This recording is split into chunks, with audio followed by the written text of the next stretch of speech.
this is yours. Okay. Yeah. Thank you. That's okay. You just tell me when to do the next one. Okay, the next slide, please. Okay. Oh. Oh no. Okay, there we go. Oh yeah. So I've already thanked you for this opportunity. If you can just go to the next slide, please. Thank you. Basically, we're talking about community. So this picture just shows that community is a group of people living in the same place or having a particular characteristic in common that's bringing all their resources together to make a much better place to be. So can we go to the next slide? I have quite some slides, so I'm just going to try and touch. Looking at what the topic and gender, so gender in the developed world is seen differently from sub-Saharan Africa. Basically, the perception, gender may not strictly refer to women, but to men and non-binary people. For example, I was amazed that in Facebook, you can refer to up to 58 genders, but we are looking at sub-Saharan Africa, and gender is given a binary understanding and expressions of sex and gender. So when we talk about binary, we're talking about woman and man based on their biological sex. The next slide, please. So gender equality means men and women have equal power, equal opportunities for financial independence, education, and personal development. Basically, that's what we're looking at, because gender issues are not only focused, if you really want to look at it, gender is all encompassing. It's not just women. And that's what I'm trying to say, that it's a relationship between both sexes in a society, not just the women, basically. But when we come to women empowerment, it's also a critical aspect of gender equality, because we find that the women are not in leadership position per se, and so cannot make serious choices concerning maybe in a community, the serious issues in communities, basically. So next slide, thank you. Looking globally, no country has fully attained gender equality. So it's not an African or sub-Saharan African issue per se, it's all encompassing. But there are countries like Iceland, Norway, Finland that have, led in the world in closing the gender gap. And in these countries, there are relatively equitable distribution of available income, resources, opportunities for both men and women. So basically, when you go to the next slide, we now look at how do you really empower women to close this gender gap? Empowerment refers to processes by which those who have been denied, resources and ability to make choices, acquire such an ability. And it's being able to make, contribute in the community. For you to ever contribute or be, women are said to be in the poverty part of community. I'm using community because I'm relating it to our work as community development practitioners. So in the community, they are most times at the lower cadre, even though they do the most jobs at the bottom, basically leadership positions, you hardly find women there. So they can't really they can't exercise power to make choices in such, environments. So that's why we're looking at, if there's to be gender equality, that's equality of both genders in sub-Saharan Africa, women have to be empowered. And that's why women empowerment comes in. Next slide, thank you. So And that's why gender equality has been given so much attention. You have the international attention on gender equality and women's empowerment, which is an SDG goal. Is the fifth one in the goals, in the SDG goals. And basically, they have programs pushing this. That's because they realize that if people in society are not equally empowered, then development and sustainability cannot be guaranteed. And therefore, it affects development in communities, basically. So gender equality is not only a fundamental right, it is a fundamental right because people ought to be able to decide, where they want to be, not held in stereotypes and all that. And it is a fundamental right, but it is also necessary for development. And that is what we want. It is necessary for peace. It is necessary for prosperity, And next slide, please.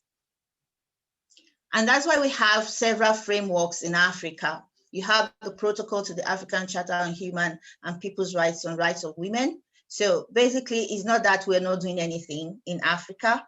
We also have Declaration on Gender Equality in Africa, and also the African Union Gender Policy in 2009 launched the African Women's Decade to be 2010 to 2020. And you have funding for all that, please. Next slide. And also during the 24th summit, the government adopted the Agenda 2063. And this pushes forward that Africa is looking forward to an Africa where development is people-driven, unleashing the potential of women and youth. So basically, it's everyone involved in development. The women, the youth, the men, all together, just as the hands were there together. Thank you. Next slide, please. So what are the issues? What are the issues we're looking at? In most countries in sub-Saharan Africa, most times they practice patriarchy, and this emphasizes cultural constraints on women's participation in community development. You see, cultural constraints in patriarchal community contributes to ongoing debates on women in rural community development. It raises conceptual questions about customary practices that affect women's values. What am I trying to say here? I'm saying that in sub-Saharan Africa, we can't just look at the legal aspect of closing the gap, because we have so many cultural beliefs that are already in place for so long that, there is a strata, there's stereotypes. There are stereotypes that this is what a woman should do in a home, this is what she should do. And, the man is the head. We have that basically in place in Africa. So when you're looking at the gender gap is quite wide. It's something that we ought to go cultural, traditional context, different contexts to really address the issue. Next slide, please. Can you hear me? Okay, so this is just a graph to show that the World Economic Forum Global Gender Index, Gap Index for 2020. And next slide. And in 2020, an average gap of 68.0%, Sub-Saharan Africa records the third largest gender gap among the 8 regions in the year's index. So this is a challenge that we ought to address. We have laws, we have discriminatory laws that we can use to address it. It may not, because several researchers have gone, they've shown that it really does not address it, but it is a starting point. Looking at different countries in sub-Saharan Africa, there are some countries that have gone on to do to have laws that that is against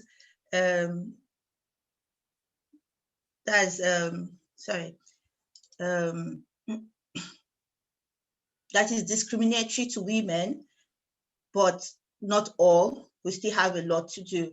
And then we have the social norms, which we've been talking about. So basically, it shows that Sub-Saharan Africa has a lot of work to do when it comes to closing the gender gap. Can we go to the next slide, please? So I brought in this to look at our work as IACD, and our definition is community development is a practice based on profession and an academic discipline that promotes participative democracy. So when you talk about participative democracy, it means everybody participates in sustainable development rights, economic opportunity, equality, social justice through the organization, education, and empowerment of people within their communities, whether this be these be of locality, identity, or interest in urban and rural settings. So we have this as our definition of community development. It means we have a lot to do concerning closing the gender gap in our own community as community development practitioners. Next slide, please. How much time did I still have? The next slide. Thank you. So the purpose of community development work with communities, like I said, is participative democracy. Next one, please. So we have so much to do concerning the gender empowerment. It should be considered in our global, national, and local context in our own sub-Saharan Africa. And gender equality should be addressed by all in society, not just most times you see women pushing, there should be educational tools. We have women being, you have the fact that girls are being trained now, they are more in schools and all that. Education is a tool of conscientizing and inspiring individuals and group challenges to social inequality. In this case, I'm saying also that even if there are some girls being trained in the in schools, proper schools, there should be training in our society, in the community, programs, workshops to sensitize on gender equality based on the fact that development is necessary for our communities. So everyone, please, can I go to the next slide? So we need to, like I said, closing the gender gap in education at all levels, increasing women's share of wage employment in non-agricultural sector, because we have quite a number of women in the agricultural sector, increasing the proportion of seats held by women in national parliaments, and changing legislation and cultural social attitudes. Next slide, please. So why do we need the gender gap closed? Gender equality, first of all, I've said that before, is a right. Every individual requires to live an independent life free of domination and subjugation, to be able to choose what they want to be, what they want to do.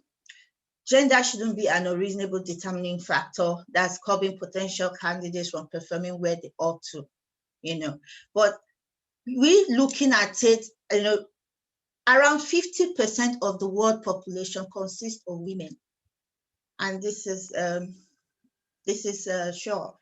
And unemployment of women leads to unequal opportunities in the place of work, which causes great problems around the world. Now, what I'm also saying that this percentage of women, if they are not working and contributing to community, we are losing a lot of resources that would also move Sub-Saharan Africa forward. So can we go to the next slide, please? This is why we have to, close that gap. We have to close this gap.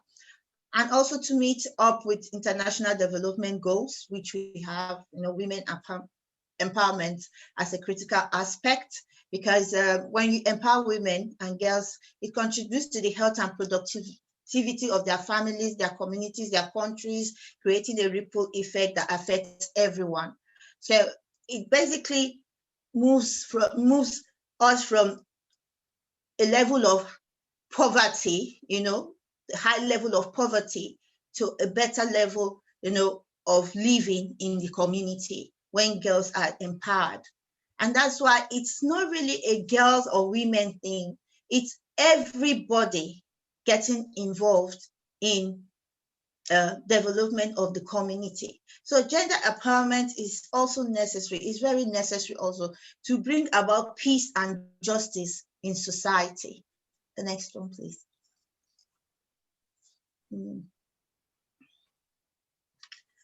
So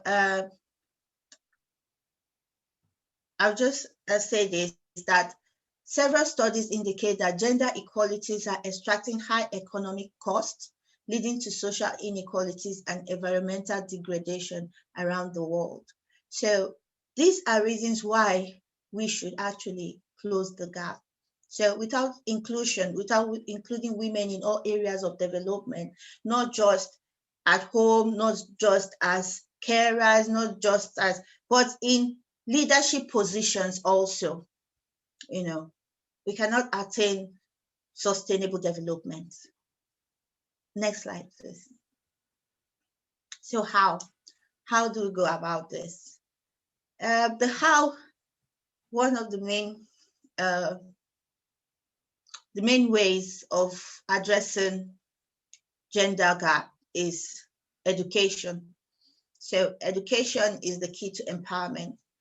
Africa has the largest gender gap in educational attainment, and I know that they have already started, there's already work on that, because more girls and more women are being trained, in the tertiary institutions, in schools and all that.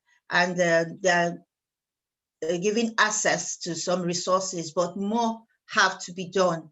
More have to be done concerning perceptions and stereotypes, because when these women come out of school, they still don't end up in getting the right jobs or being in leadership positions. There's a case of, I had a colleague who went through law school, but she just told me, I will never work. My parents will never let me work, because she's a girl. So it's not a case of somebody told me. No, this was somebody I knew personally. So our perceptions, our cultures, the stereotypes, basically, there are things that have to be addressed. And this can be addressed at the community level, because that is where all the culture and all that's where it really needs to be. There has to be a change of mindset. And that's where next slide, please. That's where we really need to come in as community development practitioners, looking at the perception of society towards women and gender equality, gender mainstream policies and strategies, and all that. Can we go to the next one, please? So, what is the place of the CD practitioner?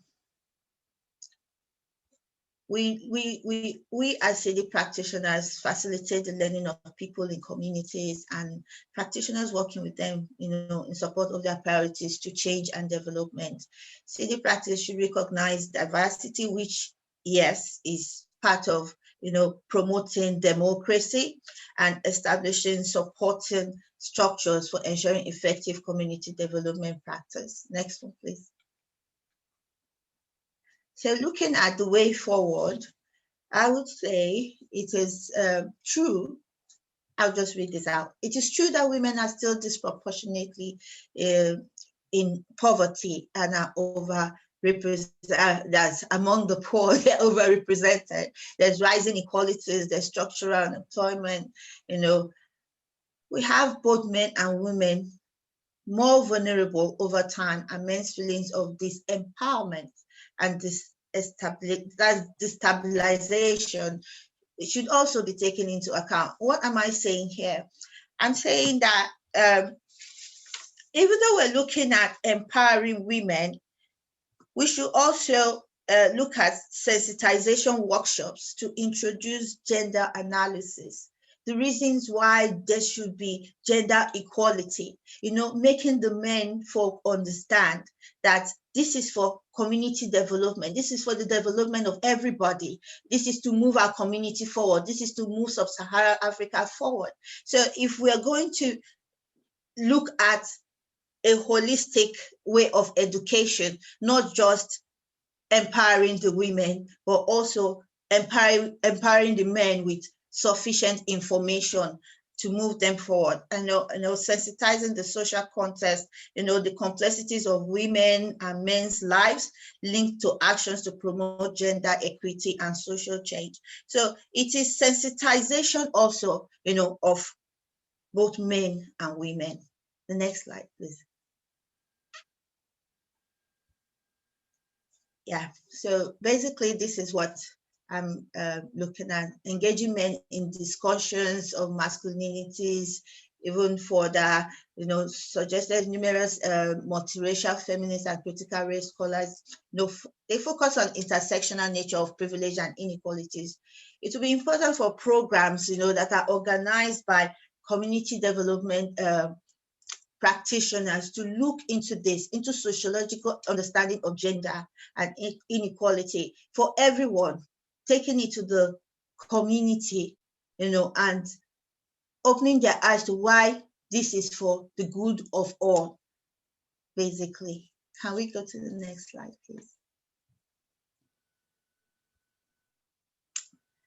So what here, it's I'm stating that the community, development practitioner has a lot to do in unlocking the power of community, in promoting the recognition of resident skills and resources, no matter the gender, enabling members in the community contribute to their host community, adopting an asset-based perspective.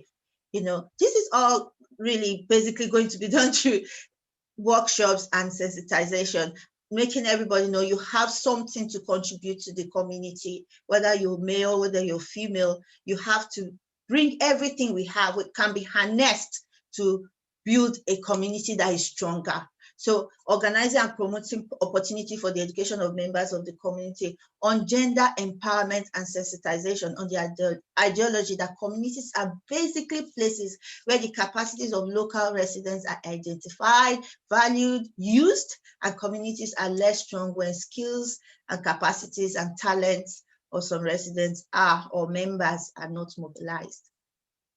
Next slide, please. So my conclusion. In conclusion, I'll say, looking at the World Bank study, which says, can Africa claim the 21st century? It's a huge question.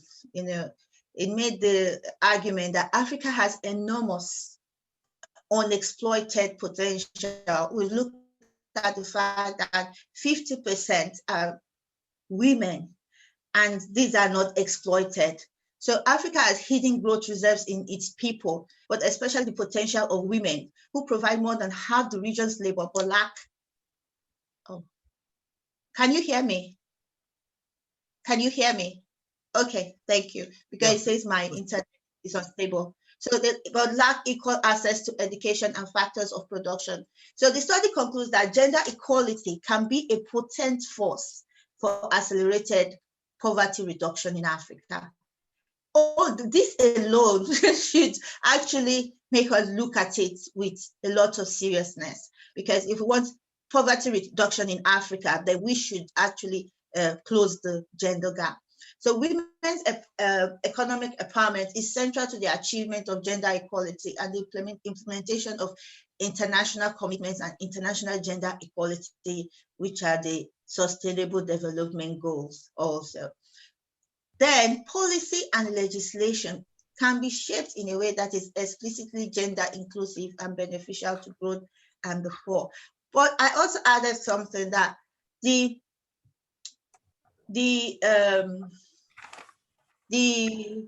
community development practitioner can have such workshops, programs that are shaped in such a way that there is enlightenment on gender empowerment that would also move the people in the community forward. Thank you very much for listening. I think that's my last.